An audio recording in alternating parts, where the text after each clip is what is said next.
Hey dudes, this is Tucky Williams of Girl Girl Scene, and you're listening to Tommy Throwback Kovac on Splat from the Past. Hey dudes, welcome to Splat from the Past, the only 80s themed horror and sci fi show where things could get totally radical. Now, today, I will be welcoming back the awesome Tucky Williams. I had her on the show last summer to talk about her career in her web series Girl Girl Scene. I'm having her back on the show today just to talk randomly, maybe comment on the quarantine situation and any projects that she has coming up in the future or what have you, anything shelved. And she's really awesome. It's going to be great to have her back on today. So, here is my new interview with Tucky Williams. What's up, Tucky? Hi. What does it say when I call? I'm sorry? What does it say on your caller ID when I call? Let me check here. I don't see anything, to be honest. Just nothing? Yeah, I didn't see anything. Cool. Welcome back. How are you doing? I'm good. How are you? I'm going through an awful lot in this clusterfuck pandemic that we're in. Yeah? Tell me about it.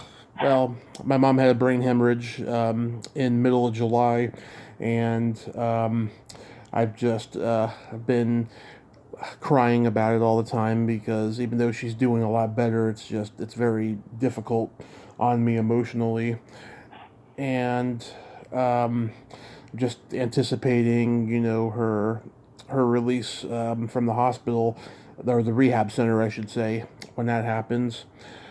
Um, yeah, that's where I'm at right now. I'm just worrying about, where I'm going to be, 3 to 6 months from now if, something bad happens, which I hope it doesn't.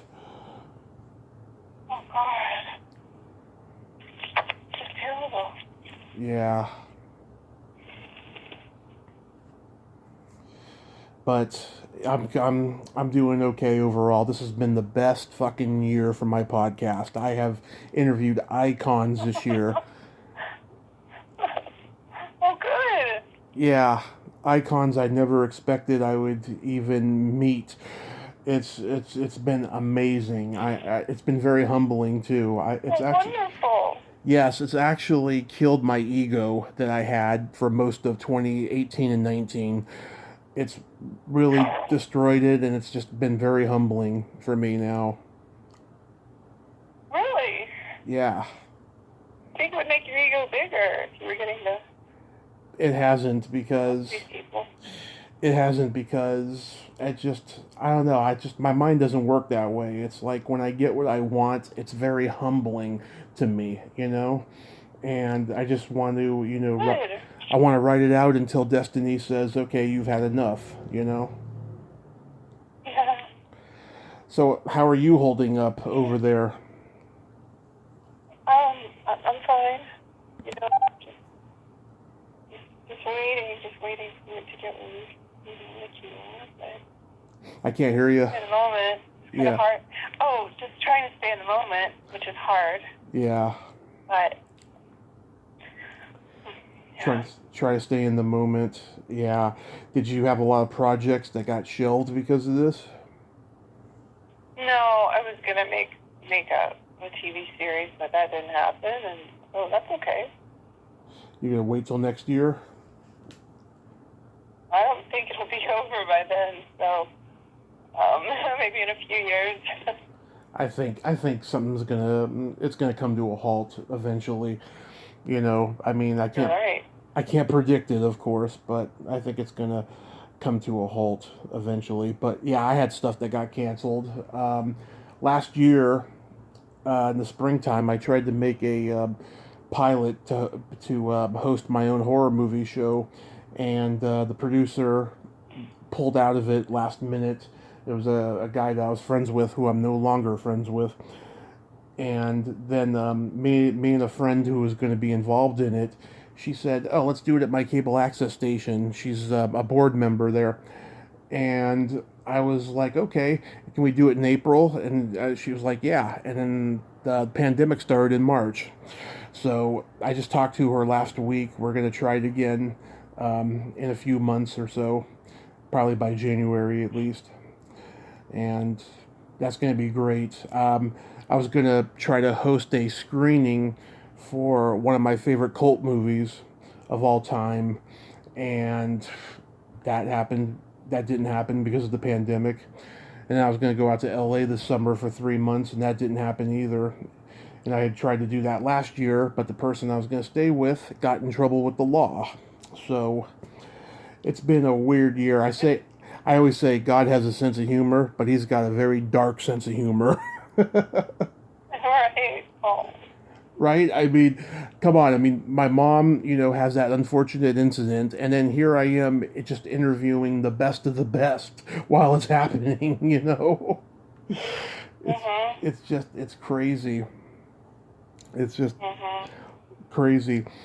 Oh my God. So, you've been going out in public wearing your. About your mother. Oh, thank you. Give her my best.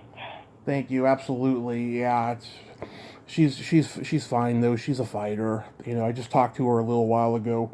She's a fighter. But you've been going out in public wearing your mask? No, I don't. I really don't go out. I just go to the doctor every now and then. Yeah, you have your groceries delivered?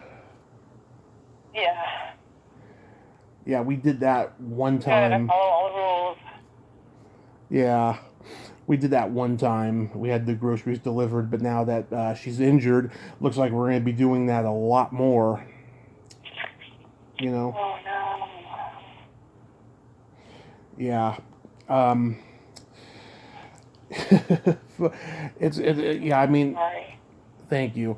Yeah, I mean, there's going to be a lot of good stuff to this. Like I said, we're going to have groceries delivered more. We buy a lot of stuff on Amazon anyways. That's the good stuff, but it's going to be harder getting around, leaving the house and stuff for a while. And the doctor says that she estimates she'll never drive again, which I don't think is true and stuff. They told me I was never going to walk again, and I did when I had my accident, Mhm. So that's a good thing, And if I have to go to LA or go to my conventions, I can take Amtrak, I don't mind doing that. Yeah. Right. Yeah. So has this really affected you though? I mean, do you have any friends who have caught COVID? No. My aunt had it, but she had no symptoms whatsoever. Mm-hmm. She wouldn't even know she had it if she hadn't been randomly tested. As far as I have had it. Mm-hmm. Is she okay now? Yeah, she was fine. She was always fine. Nothing ever happened. Yeah, I mean, old people are getting it. It seems like the ones who are like 80 to 90, they're the ones who are dying from it, and then the younger ones like 60ish, it seems like they're surviving more. Yeah, I think you're right. I mean, I don't have a whole lot of vast knowledge for this virus and stuff, but I do know that from what I see, the 50 to 60ish senior citizens, they're surviving it. But Good. Oh, that's great. I mean, yeah. yeah, But here's one. one of my mentors, she got it right when the virus first hit, and I was just devastated because I thought she wasn't going to make it, and she did within weeks, and I thank God for that. Wow. Yeah. That's huge. Good for her. Yeah. But one thing this virus has done, it's brought a lot of people closer together. Yes, that's very true. I mean, it's gotten to the point now where a lot of people that they live with are sick of each other because they want to get out of the house. Oh. Yeah, people either get sick of each other or they get close to it. Interesting. I've been lucky that everybody in my life seems to get close to it. Mm-hmm. Is there a lot of people in your house? Well, I mean, I drive over and visit my parents, and so that's the reason I don't go out much. Well, I wouldn't anyway, but I especially don't go out much because of them. They don't go out, and I don't go out, and so it's kind of like we're in the same house. Mm-hmm. Yeah. You watch a lot of movies during quarantine? Well, I always did before. So I'm watching just as many now. Yeah. Anything good you've seen? Yeah. Has the interview started? I'm so sorry. Has the interview started? Oh, yeah. I was just kind of talking to you like we're like just friends. I'm sorry. Well, I talk to everybody like a friend, so... I really wasn't turning on the pizzazz. I wasn't bringing it. Okay. I just thought we were talking as friends. We are talking as friends, but we're having a podcast conversation. I know, but usually I try to bring more to it if I know you're recording. Okay. Are you going to edit? I could if you want me to. No, I just don't want you to have that beginning where I'm so low energy. But, I mean, it's up to you. It's up to you. Okay. I mean, I think so I should turn it on. Yeah, I mean, I think it's been good so far, but, yeah, you could... Okay, but I'm sorry, dude. It's okay. Okay. You should probably start it with this, with me going, wait, are you recording? Okay. Oh my gosh, I'm sorry, dude. I'm sorry. Okay, I'll start over again. No. Okay, I'm just kidding. No, we're good. I'll have a lot more energy now. Okay. This is how I talk most of the time, is I'm really like, blah, blah, blah. I really don't have a lot to say usually, but when we're doing an interview, I'm like, I don't want the interviewer to have to do all the work, you know what I mean? Yeah, it's okay. I kind of, you can see that on talk shows when the celebrity just shows up and has nothing. And the host has to, carry the entire interview, and it's like painful to watch. Oh, I've done. Yeah, right. And so, like if I come on someone's show like yours, it's like I want to be able to take the pressure off you, right? Mm-hmm, right. Like I'm the guest, so I'm gonna bring it. Oh yeah. Oh my God. So I had Ed Asner on the show a couple of weeks ago. He's an icon. Really? Yes. And oh my God, I had to carry that interview. He was. Oh no! I thought you would say the opposite. Well, he was great. Don't get me wrong, but he just, he gave me a lot of short answers and short stories. I had to improvise a lot of extra questions and stuff. And I'll tell you something. I've interviewed him this year. I've interviewed Eric Roberts. That was accidental. That was last week. That was accidental. His wife. Right. His wife was coming back on for the second time, and she surprised me with him, which I was very honored by, because I've met them both in person. But one thing I have noticed is that when I talk to journeyman actors, they are so interesting and got so many great stories, whereas where I talk to icons, they just give me the same cookie cutter responses they give every interviewer. And I have come to the conclusion that if you're a Larry King or a Barbara Walters, they'll open up to you because they know you, because you're a well-known person too, a well-known journalist, etc. But yeah, they won't open up to you. But when you talk to journeyman actors, they open up to you and they tell you great stories. That makes a lot of sense, right? Because I mean, also, if you're doing interviews constantly, you're in that pattern of getting asked the same questions over and over and over again. So you kind of go on autopilot, which happens. So if you talk to someone who's not being interviewed a lot, they're really happy to talk. Exactly. Yeah. Mm-hmm. So going back to the quarantine movies, I mean, have you seen anything good lately that you want to mention? I mean, the funny thing is I've gotten into documentaries like crazy during the quarantine. Yeah. I've seen so many excellent documentaries. The one I'm watching The Vow about I like to call it the Nexium cult. It's about the Nexium cult. I like to say Nexium, like the medication, because it's funnier. It's about the Nexium cult, and I'm on episode 3, and that is crazy. I love it. It's a trip. HBO, and I'm living for it. The other thing, it's an older documentary. It's from 2013. It's a CNN documentary called Blackfish, and it's about the killer whale that murdered 3 people at SeaWorld. And it's the story of that happening. It's horrifying, and it tells, why he did it, basically, the story of why he did it and why all of those deaths could have been prevented. And it also tells the story of all the other animals attacking trainers, because it wasn't just those 3. There have been, it's just a crazy story. I would encourage everybody to watch it. It's unreal. Wow, it seems like like Netflix knows I'm a really boring documentary person now. All it does is recommend documentaries for me. I'm telling you, they've gotten really good now. I grew up hearing the word documentary, and it just sounded like a snooze fest. But they've gotten so that they're very entertaining, and the truth is stranger than fiction. You couldn't write this stuff about these killer whales in captivity eating people because it sounds insane, but they apparently did that quite a bit. Mm-hmm.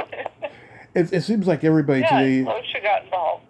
Yeah, it seems like everybody today is making a documentary. It's kind of driving me crazy. Oh yeah, you don't like them? I love documentaries, right? But it's just like, I don't know. It's just like I think they're doing them for the wrong reasons. I think they're doing them for money, attention, and just to shut the fans up at conventions when they're asking them questions about the movies and their lives and stuff. Yes, there are a lot of fan documentaries. I watched the one. Well, there are actually 2 really on He-Man and Masters of the Universe. Oh, I want to see that. That is definitely for the fans, right? But I mean, as someone who is into that, it's like the most fascinating 2 hours on television. Oh, love it. Yeah, I'm friends with a horror host out in Boston. She's transgender. She's writing He-Man comic books right now for main income and stuff. And yeah, the He-Man phenomenon is getting huge again. I remember it was like my favorite when I was a kid. We had these toy cameras when I was a kid. I don't know if you're a little younger. I don't know if you remember Viewmasters.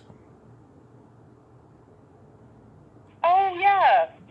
Yeah, you put those slides in, and then you look through the pictures. You turn and see each picture. Yeah, I had a He-Man Viewmaster. I had comic books. I had just all these different toys, dolls of He-Man and stuff. And I'm actually trying to get the daughter of the guy who founded Filmation, the studio that made He-Man. She did voices for the original He-Man cartoon. Lou Scheimer's daughter. Yeah, she's great. She's something else. Yeah. Yeah, she's really a powerhouse. She really kept things going. That'd be great if you could talk to her. I mean, God, yeah, she's one of my icons, and she's done so much about Filmation. I mean, wow. Oh yeah, she's openly gay and she's very vocal. Yeah, she's. She is? I didn't even know that. Yeah, she seems like she'd be really cool to talk to. Yeah, get her on this show. I'm trying to find her. There's a Filmation Facebook page. She's not on social media, but I saw an interview on YouTube of her, and in the comments section, some guy was like, "How did you find her?" And he said, "Through the Filmation Facebook page." And I sent a message not too long ago, and haven't heard back yet. Hey man, keep at it. Just keep going, and hey, they'll respond as soon as they know that you're really sincerely interested. Mm-hmm. I sure am. Mm-hmm. Did you see the new Bill and Ted movie? I haven't yet. How is it? I haven't seen it yet. That's why I asked. Okay. I did talk to... No, I haven't seen it. The last movie I watched was Overlord, which is about the 101st Airborne Division parachuting, but their plane blows up. They parachute into this town in France, and there's sort of like this Frankenstein monsters experiment going on. Mm-hmm. It's the strangest movie. And I'm like, I know it didn't do well. Like, JJ's one of the producers, and so you're like, well, this has to be good. It didn't do well because it's no genre whatsoever. So it's just a weird movie. If you're into Frankenstein and Nazi movies and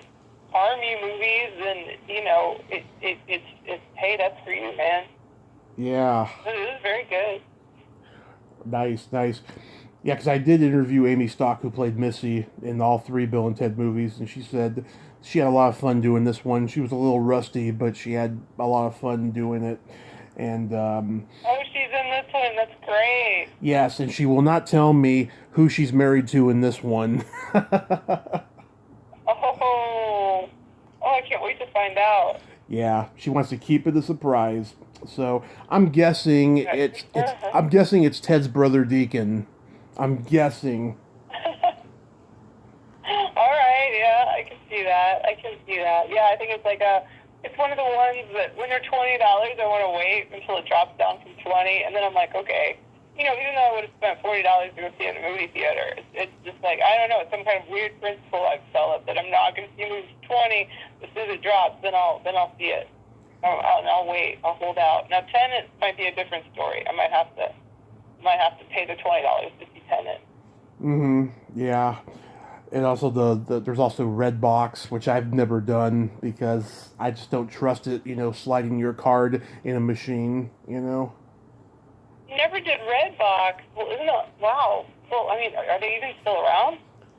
In some places, yeah. Like we don't have any 7-Elevens out here. I thought that. Yeah, like we don't have. I thought that died like 10 years ago. But yeah, I used to go to Redbox all the time because you can get a bunch of movies. I get like 3 movies, and you either watch them or you don't. Take them back. See, I think the formula for Redbox, because they were so cheap.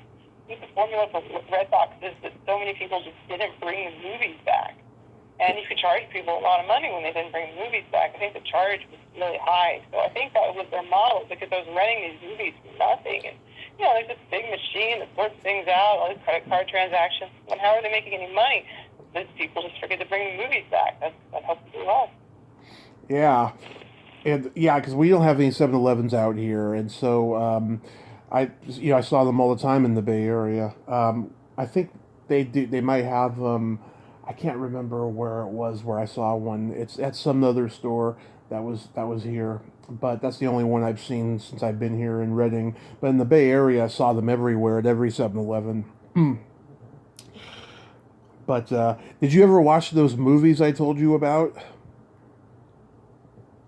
I did not, no. Neither. It was like, I talked to people, at the beginning of the pandemic, and then everything just kind of turned into something else, and I just couldn't, focus on anything. I had, my attention span just wasn't there. So, no, I didn't. But what was that? There was that one movie in particular you wanted me to watch. What was that? Well, there was 2 particular I remember. One was Night of the Comet. Legend? Was that? No, Leanna. Comet, yes. Comet. Night of the Comet and Comet, yes. and Leanna. Well, that's what I need to see is Comet. So I'm gonna get on that. Yes, but Leanna is a very rare movie. But Night of the Comet, yes, you can access that one, and you're gonna laugh your ass off. And it's such a great movie. All right, yep, I'm doing it. Now that I have my attention span back, I'm doing it. Where did it go? It's just distress land. I just couldn't. Maybe that's how I got into the documentary thing. Is I just couldn't relax into a fictional story to a movie, and so instead I just couldn't. So it was like only real life could distract me from real life. Mm-hmm. I was reading that you have a degree in journalism. Yeah. I think you may have brought that up last time we talked, but yeah, it's funny. People are calling me a journalist now because of all the interviews I've done. I'm getting close to 1,000 coming up soon, and I don't consider myself a journalist really. I mean, I like to talk to people and ask questions. People that I'm interested in is what I do. When I was growing up, though, there was a sportscaster who had a talk show, Bob Costas. And he was very articulate, very well read, and he had encyclopedic knowledge of entertainment and sports that it just spewed out of him. He asked really great questions, and sometimes his questions would go on long because of his knowledge and stuff. I like to think I'm like him, I remember Bob Costas. Yes, I remember when he hosted the Olympics. I can't remember which ones, and he had pink eye in both eyes. and people were getting really worried about him because it just kept getting worse and worse every day. The pink eye? He got it in one eye, and he was hosting, so he would be the person they would go to cut to in between events, and they had the pink eye in one eye, and then it looked weird, and they got the other eye, so both eyes were swollen and red. And oh, I was just saying, send him home. He looks terrible. He needs to go home. that's poor guy. Yeah. When you were studying journalism, did you interview random people? Yeah, well, journalism, it's not just about celebrity journalism. It was just interviewing just regular people for me, and regular, and, it's pretty interesting just the kind of lives that just a regular person will lead, and you write a good story about them, and, telling someone's story is always an interesting thing. And then I also, at the time, I did a lot of movie reviews, which I made a lot of money doing that for the school paper, writing movie reviews. The problem is I had to stop because I couldn't watch a movie and enjoy it anymore because you're watching it the whole time and taking notes and thinking what you like, what you don't like, all this stuff. And I lost the ability to just kind of relax and watch a movie. So I told them I couldn't do it anymore. And that was it. That was as close to celebrity I got in my journalism career with the movie reviews. Yeah, I wanted to be involved in my school newspaper when I was in high school, and the reason why I never did was because it was a fourth period class, and I was given the impression that you had to be a really good writer and really good at interviewing people and stuff, and I just had no confidence at that time to do it. Plus, I think that I probably would have offended people if I had at that point in time. Well. Yeah, I think I would have pissed off a lot of people. She would have been fine. No, she would have been fine. I know, but I have no filter, so I just, I know me. Which brings me to my next question, Tucky. How comfortable are you talking about sex? Well, in terms of in theory. In the generalization. In theory is fine. In an academic discussion of it, it's fine. I don't, beyond that, not at all. But academic discussions of it, I had to study it for over a year. Well, I didn't have to. I studied it for over a year in college as well, and that was intense. So I can analyze pretty much anything, and I have a lot to say about all sorts of weird behavior and interesting behavior. But I think academically, I think it's a very important topic that deserves discussion. Okay, cool, because back in May, I did a month-long block of interviewing actresses, porn stars, sex doctors, because May is International Masturbation Month, right? And I did a whole month long of shows talking about all that stuff, and I got a lot of praise from every woman I talked to, because they said I found this balance of being politically incorrect, but yet be so respectful to them, not to ask them about their own sex lives and stuff, which I had trouble doing in the beginning when I first started doing sex shows, but I feel like I've carved a niche, I know how to do it now and stuff, and getting into what I wanted to ask you though, do you think that the G-spot is real? Oh, well, I don't know. You probably have to ask a doctor about that. I'm probably not the person to ask, but I think what you said is a really good point, is that, you have to treat someone in the industry just like you would everybody else. And exactly. It's amazing what I've seen is that that's pretty much the opposite of what people do. They just see someone in the industry and can only, they're just so excited, and it's I kind of want to be like, dude, calm down. She's a regular person, just go right along with her. Yeah. I think it's just very people just can't separate the person from what they do. So it's probably why that type of discussion is appreciated. Yeah, well, I've never had that geek out problem ever. I mean, I've been excited and I've been nervous to talk to people and meet people at conventions, but I've never had that problem of talking to them like they're a normal person. You know, I Good. understand That that makes they one are. in a million. Yeah. I know. I've heard so many stories. Oh my god! And I've met them on the internet.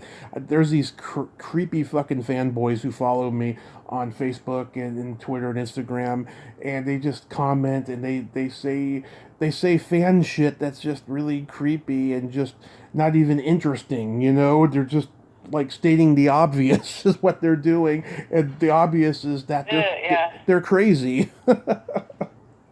Oh, yeah. These poor guys. Oh my god. Yeah, these poor guys. Oh, here's another one. Okay, you know how heterosexuals, you know, they got all these sexual positions with funny names like the Rusty Trombone, the Dirty Sanchez, and the Cincinnati Bow Tie, etc. You know? Now, you don't have to talk about your own personal, but I was curious, do lesbians have those too? I, I think just nothing secret. Yeah. Pretty much. Yeah, I think it's pretty much all out there. Yeah, there's nothing secret thing going on. No. Like secret, like positions with names like that, because I haven't been able to find any, and it's just a curiosity of Yeah, mine. I don't think there is anything. Yeah, it's all pretty straightforward. Yeah. I don't know. Humans are weird, I'll tell you. Yeah. Have you ever thought about starting a podcast? Oh wow. I mean, it just seems, it's back to what I said. It just seems so stressful. Like you'd have to just keep it going, and then you have to research in advance on stuff like you do, and it's I think it's just hard to be on that much. So I mean, I would love to do that, but it just seems like it's so difficult for you guys. Yeah, well, Harrison, you know, he's kept it going just by doing his solo podcast episodes. You know, I listen every weekend when he's got a new one. I just love how that guy just pontificates. You know, just how he just Right. he's very opinionated. Yeah, he's very opinionated. He just pontificates his point. And it's just friggin' hysterical. Yeah, he's great. He uses the you know, because he's from Philly, this Philly based bitterness, as I call it. It's like almost like it's kind of Yeah, like he was the first when everything went wrong. Sort of, this was the very first podcast I did, so that was great to come in and do such a good one. that's how I found out about you, from his podcast. Yeah. Right? Yeah. So that was yeah. He was great to have that be the first person to be out there with it and take it so seriously. So I appreciated that. It was great of him to do that. Yeah. Have you talked to him lately? I haven't. No, I haven't talked to him in, gosh, before the pandemic started. But yeah, no, I need to. Totally. There's a lot to talk about, isn't there? Yeah, you should reach out to him. I actually talked to him again, I think this time last year around fall, just before Halloween and stuff. And I think I mentioned that I had talked to you and stuff, and we were praising you and all. Oh, thank you. That's so great. Thank you. Yes, absolutely. By the way, I feel bad now. Sorry if those sex questions made you uncomfortable at all. Oh well, I mean I've been asked everything, so Yeah. it's hard to throw me. So Okay, because yeah, I'll do the best I can. I think maybe feel like personal stuff. I don't know, and I don't know, but I mean, like I said, in theory stuff that's fun to talk about. With the experiences I've had, with people and learning things and reading things and knowing stuff about it. I feel like I can dissect any filmmaker's mommy issues quickly. I definitely have mommy issues. Here's me getting a little personal here. I love being tickled. Oh, well, okay, yeah, that's the thing. It's interesting how much variance there is. I think that was one of the things when I started studying it, is there were so many things out there that, it was just so disturbing to me, especially that age, and it was just so disturbing. And I mean, I think taking that, studying human sexuality to that degree actually makes you not want to ever have sex again, because there's so much weirdness out there that it really takes quite the fortitude to be able to look at this objectively and take it and write about it and go, okay, yeah, I see, okay, this is just another thing. I mean, I remember back when I was studying it, the big craze was stomping bugs, women's heel stomping bugs, and the ethics of that. And so that was something we worked on a lot. And the thing about that is we couldn't figure out why. Mm-hmm. Why is this a fetish? Why is women stepping on bugs? That was it. That was all there is to it. They put on a high heel and step on bugs. And I guess it's still a big thing. I don't know. Trust me, I've looked it up as much as I wanted to. I haven't looked it up lately, but that was the one that stuck out for me. There we were in university setting trying to figure out why men like to watch women step on bugs. Yeah, I don't know. Also, there's the horror of it. I mean, why would you? Yeah. Okay, they're insects, but dear God, why would you? That's kind of inhumane. Oh my God, I've heard that there's people who have like armpit porn fetish. I didn't even know those existed. Yes, there's something out there. There's a guy who's into it. Yeah, no, I mean, with me, nothing sexually traumatic happened to me as a kid, It's just, I come from a family that's kind of freaky, sexually, and stuff, and I don't personally know their fetishes, and I don't want to know, obviously, but, I mean, we joke and we talk about stuff, but, like, with me, I don't know, tickling has just always been my thing, I don't know where it came from necessarily. There's a documentary about that called Tickled. Yes. You not? It's the mess. You saw that? Yeah, You saw Tickled. Yes, my friend. I mean, that's horrifying, right? It is. That happened. I mean, okay, if anyone's listening, okay, it's about tickling, but then this man used it to blackmail men and ruin their lives. So it actually starts out as this weird tickling documentary. It turns into this like crime documentary about this guy trying to ruin these men with these tickling videos he has of them. Oh my! My friends and I watched it one night, and I think they are still traumatized by it. Oh my God. Yeah. I mean, it's really hard to explain what it is. It's a weird movie, and then it turns into a crime thing, and that you're just like, and then they're like, oh my, yeah, that's a trip. That movie's called Tickled.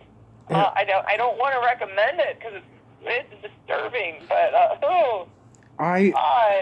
I got blackmailed recently by a troll on Facebook, and it took me back to the documentary. This guy, I had a falling out with this guest of mine who is nobody, and she's an awful person, and she wrote a blog and a really nasty status about me earlier this year, and he was doing, I guess, a Facebook search or something and found it.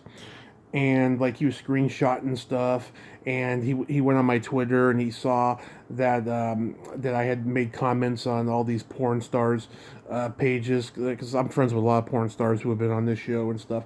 And he was just blackmailing me, saying he was going to go to the Washington Post. Like, the Washington Post doesn't have anything better to do, than talk about a small time podcaster, Oh, weird. Yeah. And so People are crazy. It happened for like almost a week, and then he went away, and I haven't heard from him since. But I'll never forget that guy's name and his profile picture, because I screenshot it and I put him on blast, and so I guess a lot of people reported him. So that's a good thing. Yeah. All right. Now keep that in mind. What is blast? I don't know about it. It was what? What? Blast. What is blast? Put him on blast. That means, to shame him on the internet. Yes. Okay. I thought that was okay, yeah. Wow. Yeah. The hip lingo, I don't know. It's funny, you know, my show's called Splat from the Past. People think it's called Blast from the Past. I'm like, no, Splat.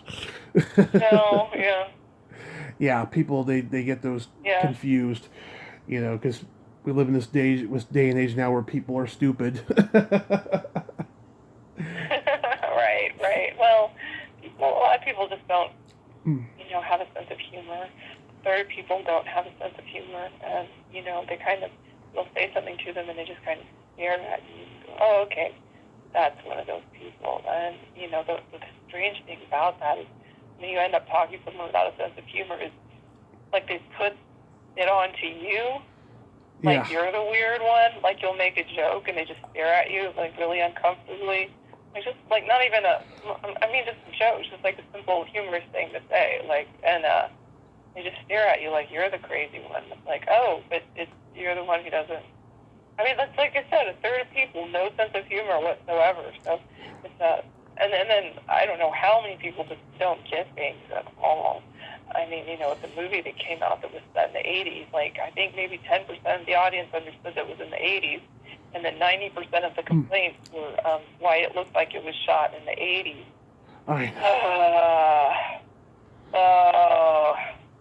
Where do you go with that?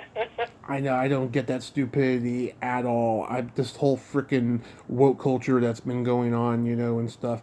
And what I like about you, Tucky, is that you do have a sense of humor, and you are close to the age of these, millennials that are enforcing the woke culture. But you're not necessarily woke, are you? I am unaffiliated with any movement. That's good.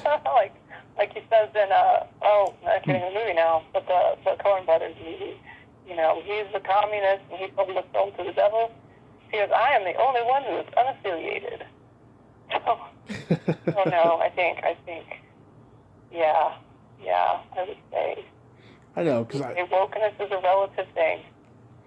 I know, because I've made comments on pictures that you've posted and stuff, and that I'm just trying to be funny and stuff, and that I don't mean anything by it. I don't think you've made any inappropriate comments, so you're fine. Yeah, I mean, certain people just don't get that because people have accused me of making inappropriate comments. I remember, oh my God. Deborah Messing, I follow her on Facebook, and I referenced a line which I will not quote because I don't want this to get taken off of YouTube. I quoted something she said on a Seinfeld episode back in the 90s, and this was like 5 years ago. I know what you mean. Yeah, I know exactly what you mean. You know the line, yep. I quoted it, and some guy was accusing me of being a racist, and I'm like, if you are a huge fan of Deborah Messing, you know where that's from, Right. Right, that was the opposite. That was the opposite of the point of the point of the joke. Oh no, yeah, people don't get stuff. It's like they think Seinfeld could be made today, which is sad because the whole. I think. Oh, okay. I've been thinking about this a lot. Like a lot of the stuff that people are objecting to is objectionable.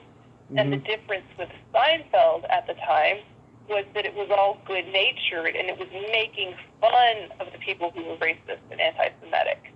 Mm-hmm. It was we're on the good side. We're making fun of misogynists. Yes. And we're making fun of people who are anti-abortion. We're on the side of the good people. And nowadays, I feel like this humor that is offensive and edgy. It's not coming from a good place. It's not like, oh, we're on the good side. We're on the side of women, the side of minorities. And it's sort of like against. So then they get very upset if someone says, hey, I don't like that. Then they're like, oh, well, you're saying we can't say anything. And it's really more the manner in which it's presented. Now, you have people like the person you talked about who just can't understand. I think that's a conversation I had with someone is a lot of these people who get offended have the total inability to understand context. Yeah. The line you're talking about in the Seinfeld episode, the whole point was that was a horrible thing to say. Yeah. It was, the that was the point. It was horrible. Only a monster would say something like that. I mean, you do have to see it. Like, you know, if we were to explain it to someone who hadn't seen it, you'd be like, why is that funny? That's not funny at all. Yeah. But, you know, when you see it, but they're taking the side of the people who were against that, the anti-racists, the anti-Semitics, you know, and so in the case of Seinfeld, the context is very important, that they're on the side of what is good and right, and they are fighting against these sorts of things, as opposed to, I think, a lot of the modern day people who are saying, I can say this offensive stuff and everybody has to like it. No, Seinfeld was different. It was like, people who say these things are bad. Yeah, not to mention the fact that Jerry has bad luck with every woman that he comes in contact with. That's what made it so funny as well. But, oh my God, so I interviewed this dominatrix a couple of times, right? And she was on this past May during those shows. And then in June, I think it was, we had a huge falling out. She posted a picture on Twitter where her face was all covered in semen, right? And I commented, dead babies. And she took offense to that. And so she and I went back and forth where everybody can see it on Twitter. And then we talked privately in email. And she's doing the whole woke thing, and yet she's like, you know, posting all these dirty, you know, videos and pictures and what have you on Twitter. She was being a hypocrite. So, you know, I gave her a piece of my mind and she didn't like it. So we stopped following each other. Oh, it sounds like you have a lot of people you're fighting with there. Everyone gets offended by what I have to say. You know, I'm a real 80s guy, you know. It's just, you know, that's one of the drawbacks of being, you know, a comedian and stuff. It just, you know, I mean, the comedians out in LA, I mean, they were having problems, you know, before the pandemic. Now they're having problems with it having an audience at all because no one's going to the comedy clubs. But before that, you know, they were being heckled, standing up saying rape's not funny, racism's not funny, etc., etc. And it's just like, wow, that rarely ever happened, if ever, back in the 80s and 90s in stand-up. Well, I mean, the incident you're talking about actually has been greatly miscategorized and misrepresented, and that was coming from a place of hatred of women. And so, yeah. You know, it's very easy to say, oh, that's a social justice warrior. But if you look into what actually happened, it's actually really quite horrible. And I mean, I can't have any respect for that man anymore after what he did. So I would suggest you look that whole incident up as opposed to just hearing his happy, friendly, sanitized version that he used in his special. So, yeah, that actually was pretty disturbing.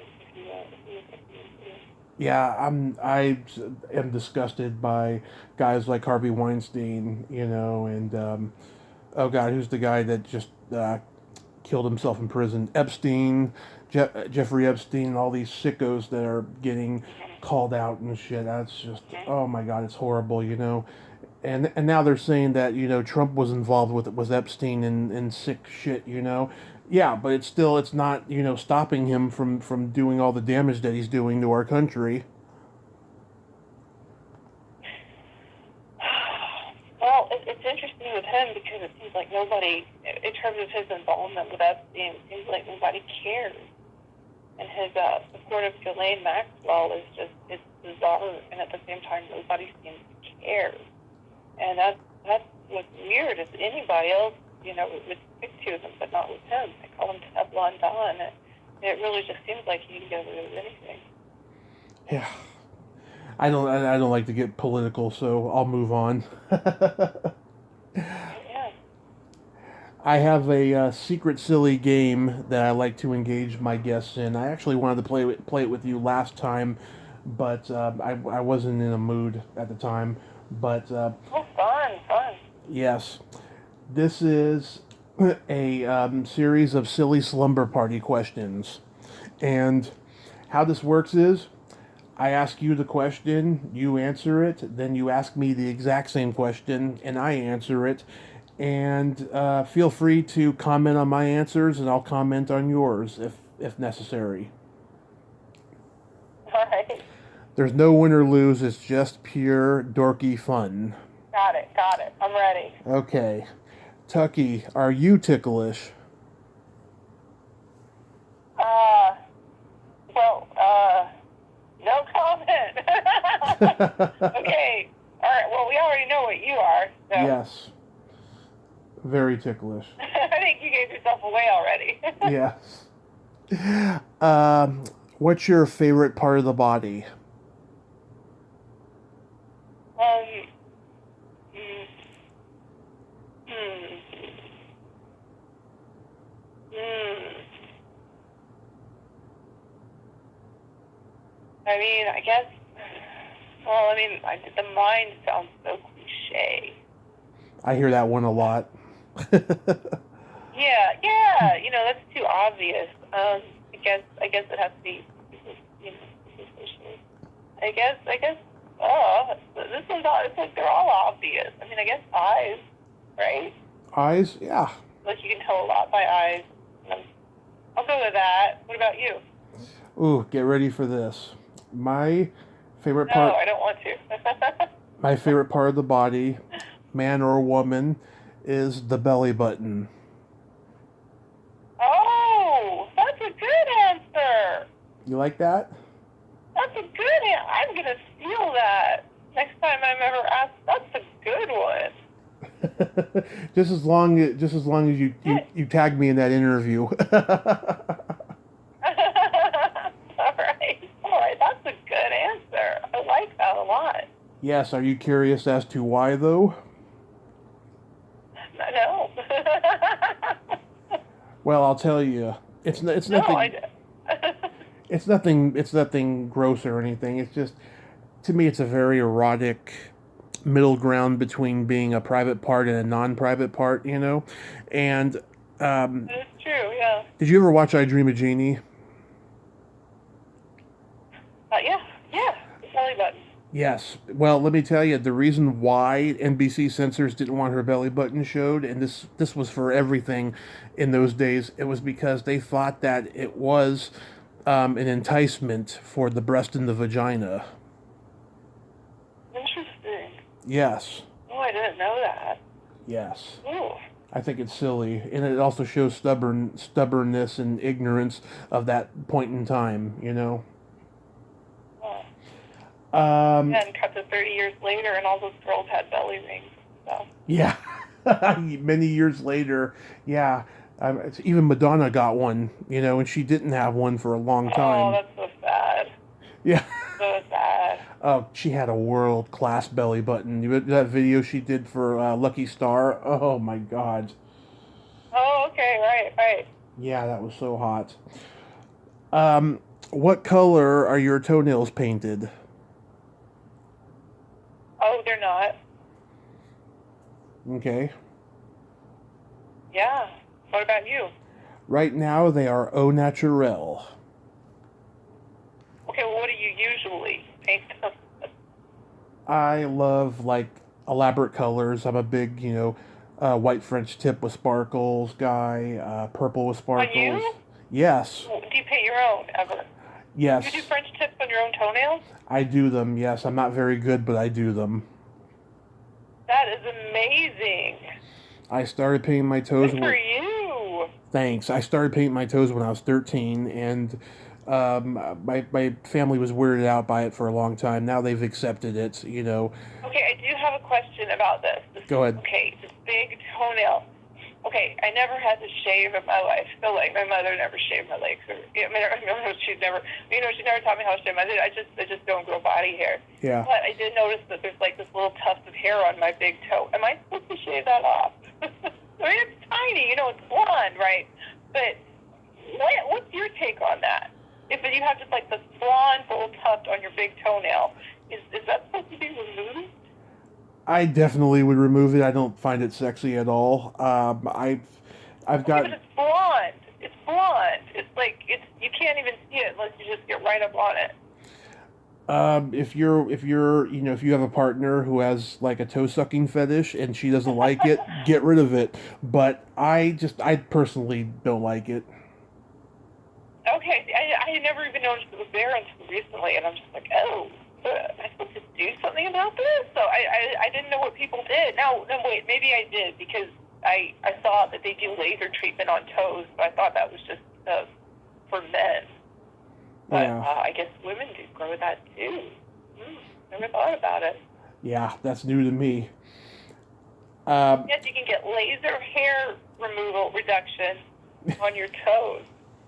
really, Yeah. I don't know. I'm kind of iffy when it comes to I had it hair. done on my underarm, and people were like, just do it, just do it, just do it. So I did. My life has improved dramatically. So I just encourage everybody who has body hair, just get rid of it all. Just no. That was the only place I had it, right? And so it's great. I'm just like everybody. You're like men with back hair. I'm like, dude, just get it all taken care of. Yeah.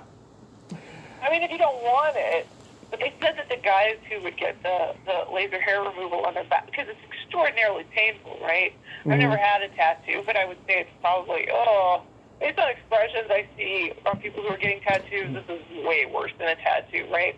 And you have to do it over and over and over again. But they do it to these guys. I said, what's it like to do it to? I said, is it hard to do to men or women? They were like, men. They were like, men can't take it. I was like, well, what do you do then? She's like, we just have to take a lot of breaks. Yeah. And I said, well, what happens if you have to do a guy's back? And they were like, oh, it's just terrible. It goes on forever.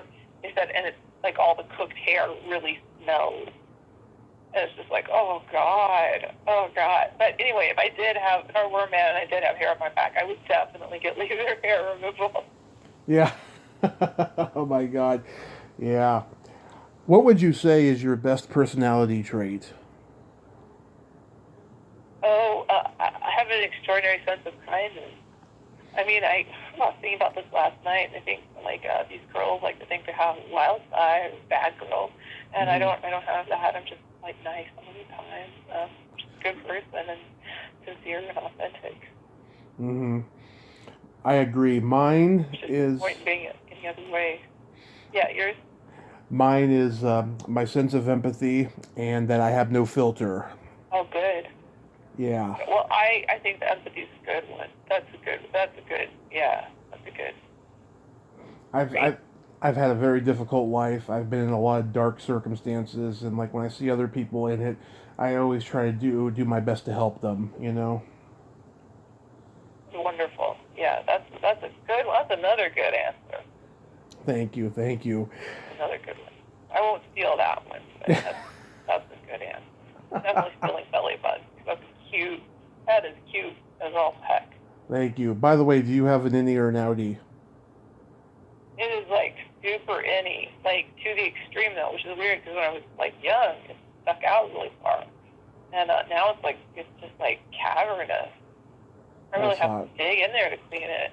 I mean, I just don't understand how it can go up so far in. That is hot. Yeah. Like it's humanly possible. Like it's not good. It's really hard to clean. I have a very deep innie too. Really hard to clean. Yeah, most of my finger can go all the way in too. I always joke that I could hide crystal meth in there. Yeah. I never thought of that. I really probably could hide something in there. Huh. Feels weird though, because it's like you're it's like you can get the tip of your finger in your body, and it's like it's just a gross feeling. Yeah. I don't like it. Mine is very sensitive. It's no. I mean, if when I'm trying to clean it out, it's just it's so sensitive. So I have to be really careful.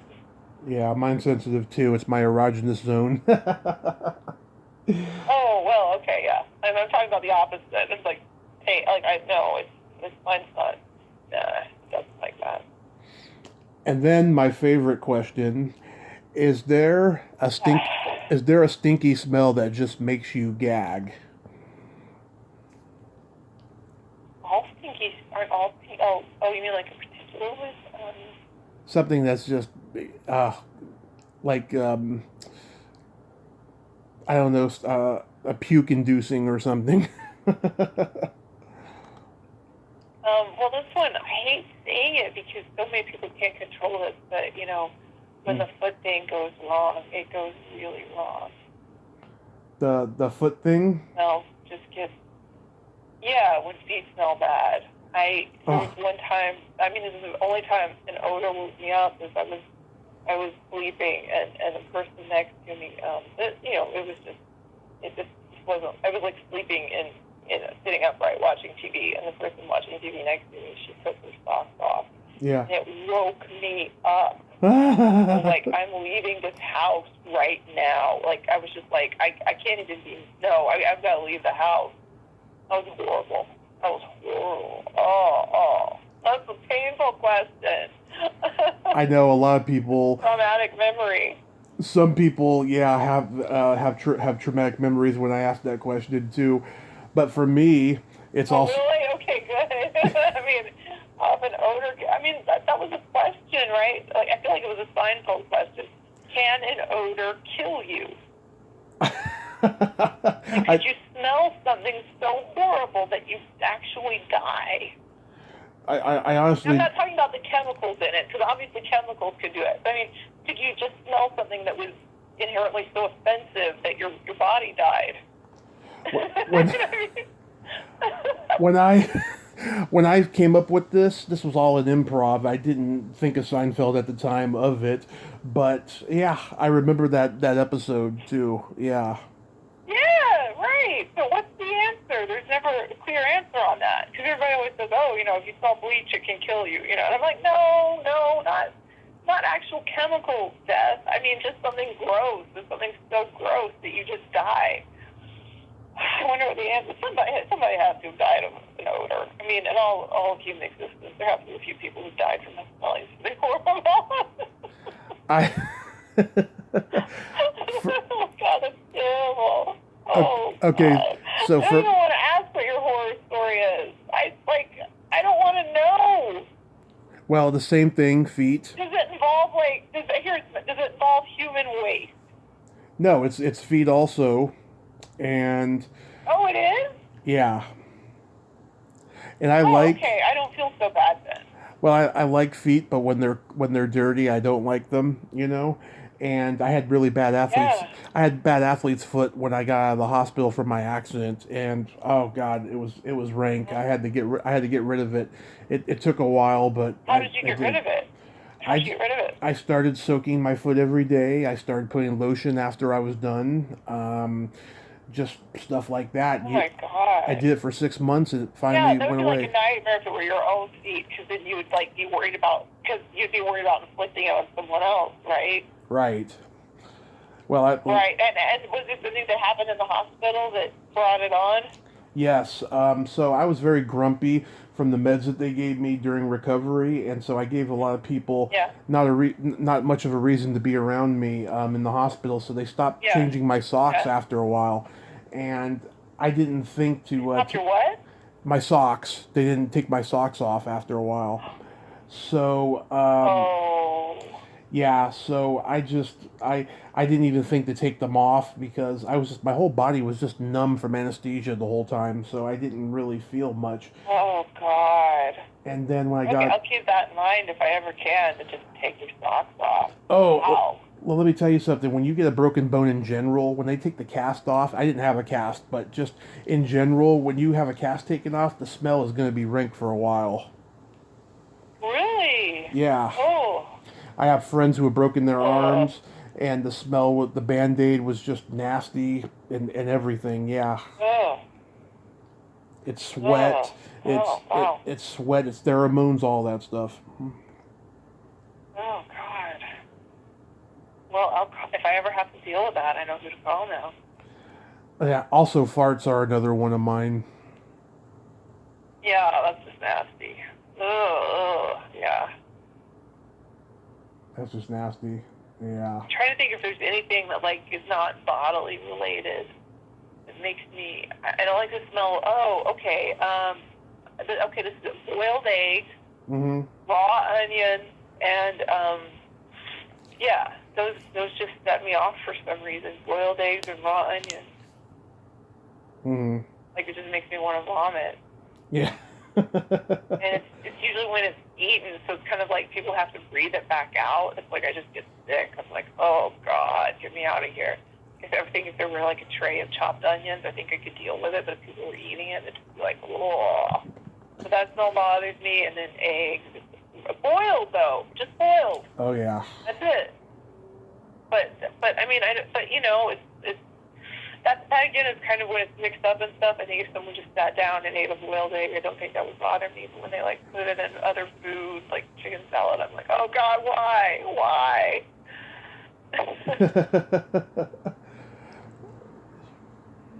Yeah, that's crazy. Yeah, those are my answers. I hope so that was the last question, right? That was the last one for the game. Yes, That's indeed. a good one. Thank you. Yeah, so me and this friend of mine... When you asked it, I was like, oh, I don't want to go there. But it's like, oh, God, no, there's stories with that, man.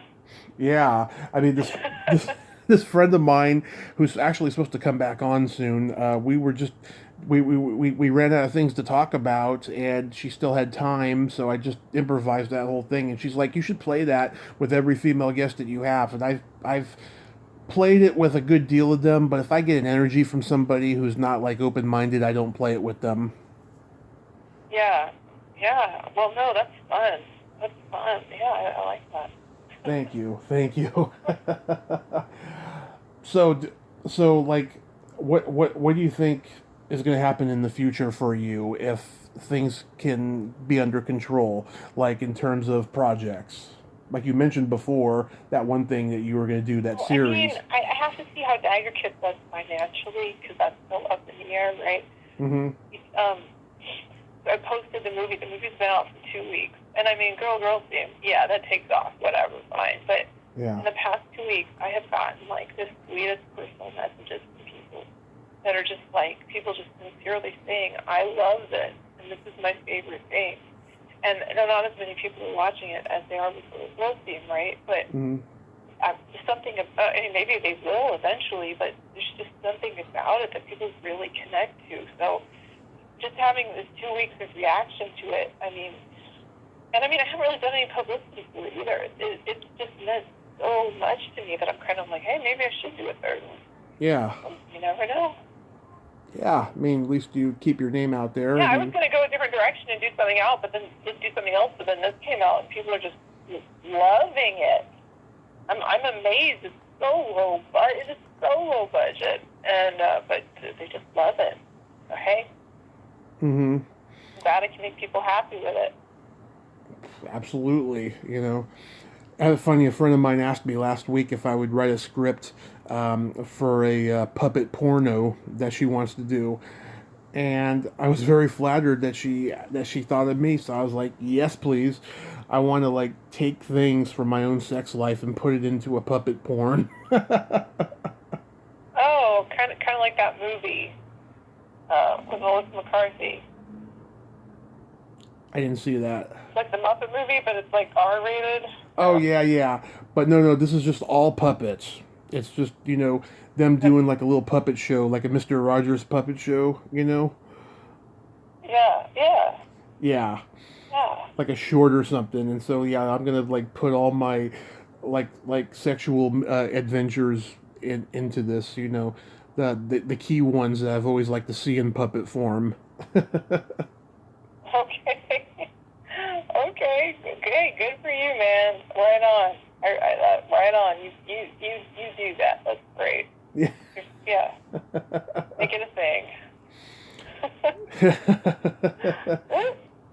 Oh man, we've been talking a lot. Oh my God, what time is it? Oh my gosh, it's almost. Yeah, it's almost. Oh my gosh, we've been talking like over an hour. It's almost 6 now, and I gotta go eat dinner. Yeah. Yeah. You gotta. Yeah. Okay. Well, yeah. My best to your mother, please. Oh, thank you, Tucky. That's very nice of you. I appreciate that. And I'll talk to you. Let me know how she's doing. You know, message me, keep me updated. Let me know how she's doing. Absolutely, yes. A lot of people are messaging me, asking me how she's doing. And so, yes, I will talk to you again, and I'll keep you updated and stuff. Just keep your head above water. Watch Night of the Comet, and stay safe because we need you. Oh, yeah, likewise. And keep up your positivity. The world needs that. Thank you, I will. Yeah, alright. Okay. Nice talking to you, my friend. You too. Okay. Alright, have a good night. Have a good night. Bye-bye. Alright, bye-bye. Well, there you have it. Tucky Williams. Ain't she a sweetheart? Oh my God, I just love her. She needs to do more podcasts, and she should have her own podcast. And that's just my theory. That's my opinion alone. But I hope a lot of you like her and you think that she should have one as well. If you like this video, everyone, please subscribe to my YouTube channel. Add me as a friend on Facebook. Join my Tommy Kovac comedian page on Facebook. Follow me on Twitter and Instagram and all that fun stuff. Well, that's all the time we have this week on Splat from the Past. Until next time, this is Tommy Throwback Kovac saying, there's no shame in living in the past, because the present sucks. Later, dudes.